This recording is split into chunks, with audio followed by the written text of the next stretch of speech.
इस वक्त एक बड़ी खबर बता दें, युद्ध के 16वें दिन भी रूस को यूक्रेन जवाब दे रहा है। कीव के पास रूसी टैंक रेजिमेंट पर घात लगाकर हमला किया ड्रोन से।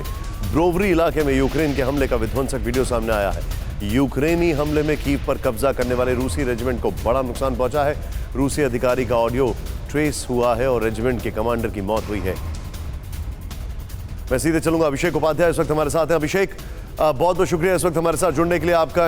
अब माफी चाहूंगा, आपको काफी लंबा इंतजार कराया हमने। अभिषेक, सबसे पहले एक चीज समझाइए, अभी इस वक्त क्या हालात हैं कीव में? आपकी जो लोकेशन है उस लोकेशन पर क्या हालात हैं और आज की रात कितनी भारी होने वाली है? देखिए, आपने जिस इलाके का जिक्र किया ब्रोवरी, वहाँ पर बहुत ही ज़्यादा इस समय जो हमें जानकारी मिल रही है, वहाँ पर एग्जैक्टली आमने सामने की लड़ाई चल रही है। ये आपने जिस अटैक का जिक्र किया है इसकी भी जानकारी आई है और यूक्रेन की ओर से क्लेम किया जा रहा है कि उन्होंने काफ़ी नुकसान पहुंचाया है रशियन टैंक्स को। दूसरी ओर बूचा में भी यही स्थिति है। बूचा में अभी जो हमारे पास रिसेंट जानकारी आई है, इरपिन और बूचा के बीच का जो पूरा रास्ता था उस पूरे रास्ते को ब्लॉक कर दिया गया है।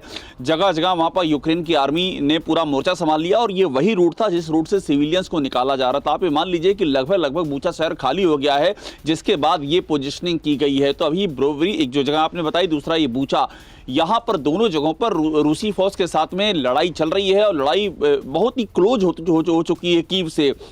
अब सारा कुछ इसी पे दारोमदार है कि वो जो हर्डिल है जिसे लक्ष्मण रेखा कहा जा रहा है, उस लक्ष्मण रेखा को, बूचा की जो लक्ष्मण रेखा है, क्या उसको पार कर पाती है रशियन फौज? सारा बात बताइए, आप हमारे साथ अभी जुड़े हुए हैं, लक्ष्मण रेखा पर टिका हुआ। सॉरी आपको रोक रहा हूं, आप हमारे साथ जुड़े हुए हैं, लेकिन क्या ये बात सही है, चाहे वो कीव हो, इरपिन हो या बूचा हो, वहां पर लाइट्स जो है उसकी दिक्कत हो रही है, लाइट की, वहाँ पर खाने पीने की दिक्कत हो रही है, ट्रांसपोर्टेशन तो खैर जाहिर सी बात है अपने आप में एक चुनौती है। क्या ये बॉटलनेक्स बहुत ज़्यादा डीप हो गए हैं?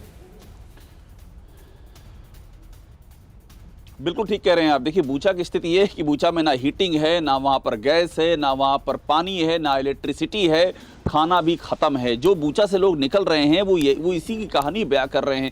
कोई 7 दिन तक अंदर भूखा पड़ा रहा है, कोई 6 दिन तक फंसा रहा है, ना पानी नसीब हुआ है, यहाँ माइनस टेम्परेचर है, हीटिंग खत्म हो गई है बूचा की। बूचा एग्जैक्टली यही स्थिति हो गई है और इरपिन में भी वही कंडीशन आ गई है। तो इसीलिए उन दोनों जगहों से लोग निकल करके आगे आ रहे हैं और ये जो स्थिति है यही मारियापोल में भी यही है। मारियापोल में भी जो वहाँ के मेयर का जो बयान आया है यही आया है कि वहाँ पर हीटिंग खत्म है, वहाँ पर गैस खत्म है, वहाँ पर पानी और बिजली की सप्लाई कट गई है। तो सेम पैटर्न जो मारियापोल में हमें साउथ में दिखाई पड़ रहा है वही हमें नॉर्थ में, यहाँ पर बूचा और इरपिन में और चर्नी हिप के भी कुछ इलाकों में जो एक्सट्रीम नॉर्थ में है वहां से भी इसी तरह की खबरें आ रही हैं। अभिषेक, प्लीज स्टे सेफ, आपकी हमें बहुत चिंता है। You are setting an example in terms of journalism, in terms of reporting, war reporting, लेकिन आपकी और चेतन की बहुत चिंता है। Please take care of yourself. Thank you very much Abhishek. हालांकि इस तरीके का आपने देखा किस तरीके से चीज़ें सामने आ रही हैं। आपको बताना चाहेंगे काउंटर अटैक दूसरे इलाकों में भी चल रहे हैं, जो थोड़ी देर पहले हमने आपको दिखाया था। यूक्रेन की पूरी कोशिश है कि कीव के अंदर जाने से रूसी सैनिकों को रोका जाए। आज TV9 भारतवर्ष की जो टीम है कीव से 20 किलोमीटर दूर बूचा शहर में थी। पहली बार इस वॉर जोन में कोई न्यूज़ चैनल पहुंचा। अभिषेक हमारे सहयोगी और कैमरामैन जो है चेतन, उनकी ग्राउंड रिपोर्ट आप देखें, यकीन माने तस्वीरें आपको बहुत परेशान कर सकती हैं।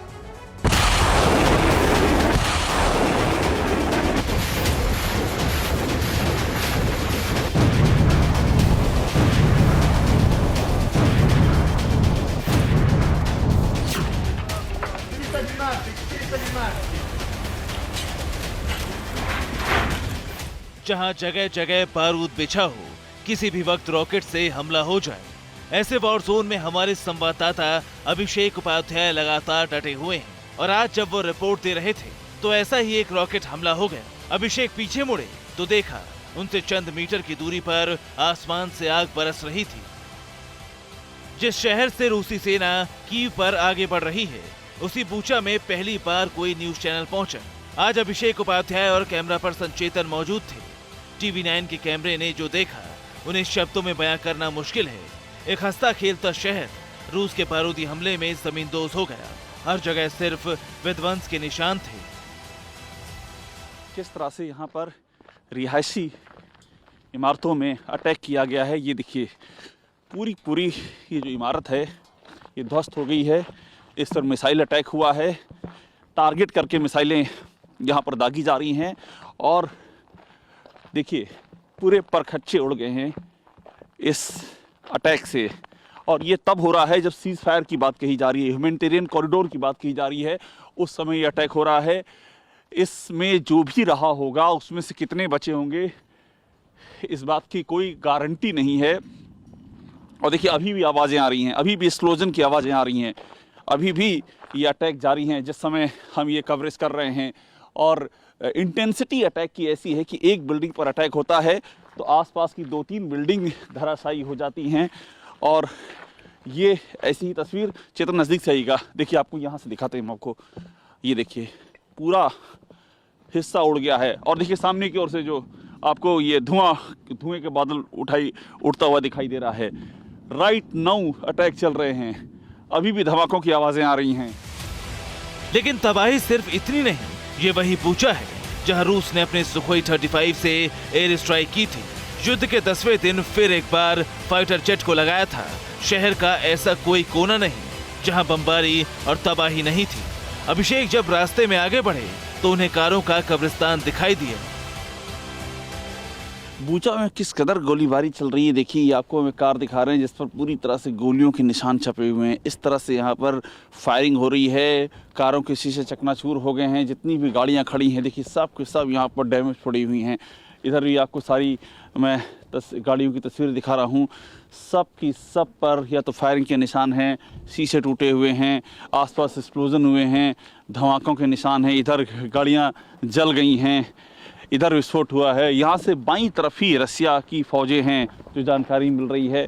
और उधर से जो अटैक हो रहा है उसका सीधा निशान यहाँ दिखाई पड़ रहा है। यहाँ से लेके पूरे रास्ते तक हमको ऐसे ही निशान दिखाई पड़ रहे हैं। और इसी तरह से लोग छोड़ करके इस जगह को तेज़ी के साथ में निकल रहे हैं, क्योंकि यहाँ लगातार मिसाइलें गिर रही हैं और लगातार धमाके हो रहे हैं। हालांकि ऐसा नहीं है कि यूक्रेन की फौज की तरफ से काउंटर अटैक नहीं हो रहा। पिछले 16 दिन से यूक्रेन की आर्मी रूसी सैनिकों को उसी की भाषा में जवाब दे रही है। यूक्रेन का दावा है कि अब तक रूस के 57 एयरक्राफ्ट, 83 हेलीकॉप्टर और 12,000 से ज्यादा सैनिक मारे जा चुके हैं। इसी तरह 353 tank, 1,165 armed vehicle, 135 artillery system और 31 एयर डिफेंस सिस्टम के साथ 58 मल्टीपल लॉन्च रॉकेट सिस्टम भी बर्बाद कर दिए। लेकिन रूसी सेना को रोकने के लिए अब यूक्रेन की सेना नई स्ट्रेटजी पर काम कर रही है। सेना की तरफ से कई पुल उड़ा दिए गए ताकि रूस के टैंक्स शहर के अंदर एंटर ना कर सकें। बूचा के अंदर इस समय प्रवेश करना इसी तरह से आपको रास्तों से गुजरना पड़ेगा, क्योंकि जगह जगह का इंफ्रास्ट्रक्चर यहाँ पर उड़ा दिया गया है। पूरा ये शहर तबाह हो चुका है और ये एक तरह का गेटवे है कीव पर घुसने के लिए। ये देखिए हम इस शहर के अंदर जा रहे हैं, जहाँ के पुल उड़ा दिए गए हैं, जहाँ के सारे रास्ते बंद हैं, जहाँ के बिल्डिंगें उड़ा दी गई हैं।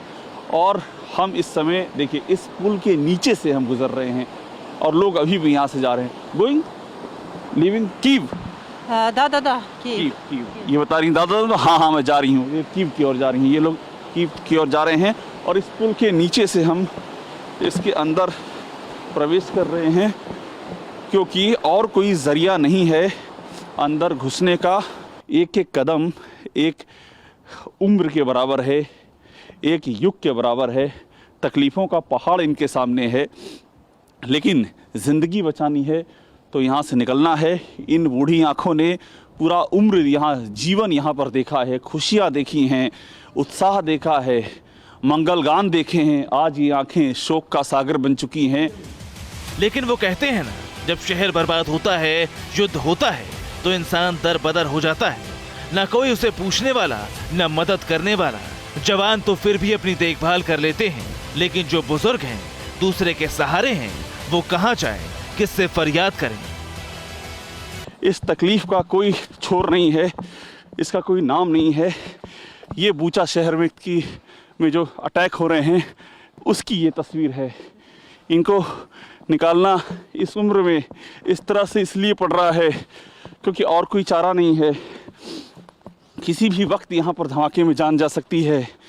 पूरा शहर सुनसान हो चुका। कैसे देख रही हैं, देखिए इनकी आँखें, इन आँखों में एक अजीब सी त्रासदी नज़र आ रही है। ये सर इन्होंने नीचे नहीं किया है, सर उठा रखा है इन्होंने, मानो अपने इस ध्वस्त हुए शहर को देख रही हो। ये देखिए दूसरी तस्वीर, किस तरह से लेटी हुई है ये बुजुर्ग महिला। ये तस्वीर एक कलेजा कपा देने वाली है। किस तरह से निकाल के लाया गया है इनको। एक उम्र जहाँ खुशहाली में काटी, आज वहाँ पर किस तकलीफ में जिंदगी जीनी पड़ रही है। न्यूज़ टॉप 9 रोज सुबह 7 बजे और शाम 7 बजे सिर्फ TV9 भारतवर्ष पर।